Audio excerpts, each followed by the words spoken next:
Mr. President. The Senator from Michigan. Mr. President, I'm going to be asking shortly for unanimous consent on three bills. The first one is my bipartisan Disaster Assistance Simplification Act, which basically makes common sense change to create a universal application for disaster survivors to more easily navigate the available federal assistance after they've been hit by a natural disaster. Currently, disaster survivors must complete separate and detailed applications, often with duplicative questions, which can take weeks and sometimes months to complete. Something folks who are suffering from a natural disaster simply don't have the time and certainly need immediate help. But these separate processes can be overwhelmingly to disaster survivors who are just trying to piece their lives back together, causing many to give up on seeking the help that they certainly are qualified for.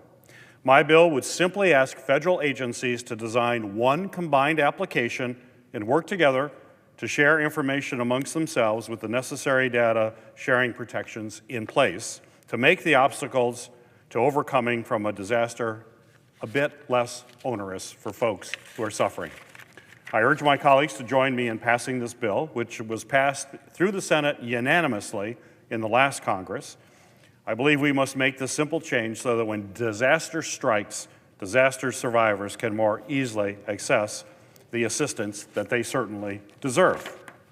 The second bill is my bipartisan U.S. Customs and Border Protection Officer Retirement Technical Corrections Act, which ensures that a number of DHS law enforcement officers will receive the retirement benefits that they were promised when starting their service almost 20 years ago. In 2008, CBP incorrectly informed a group of newly hired officers that they would be eligible for an enhanced retirement benefit without having to hit a certain requirement age or reach 20 years of service to qualify.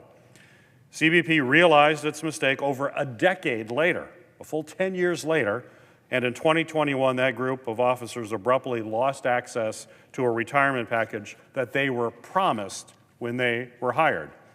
This bill directs CBP, along with the Office of Personnel Management, to provide those affected officers the benefits that they were promised when they accepted those positions.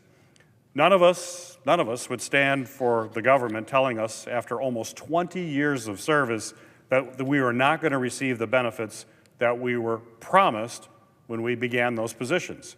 We shouldn't expect these law enforcement officers to do so either. This bill is a necessary fix, an agency error that upended the retirement plans of about 1,400 dedicated officers, including 70 officers who live in my state of Michigan. Last Congress, the Senate unanimously passed this bill, and I urge my colleagues to support this bipartisan bill once again. The final bill, the third bill, is my bipartisan common sense bill helping eliminate limitations for Prompt Response and Recovery Act, and it's going to repeal sections 695 of the Post-Katrina Emergency Management Reform Act of 2006, which limits the length of certain contracts in the aftermath of a disaster. This bill aligns with the Department of Homeland Security and with more recent government-wide rules. Matching DHS with government-wide requirements will alleviate confusion and streamline the response to and recovery from disasters.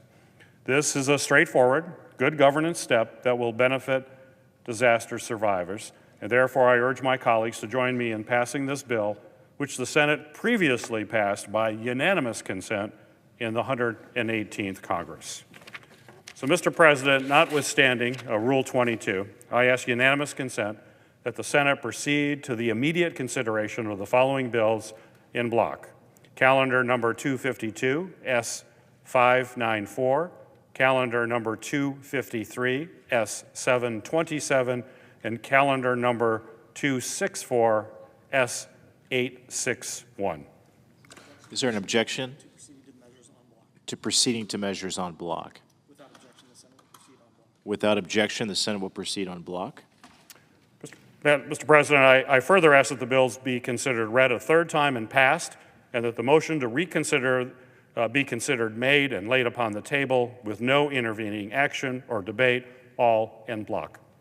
Without objection. Thank you, Mr. President.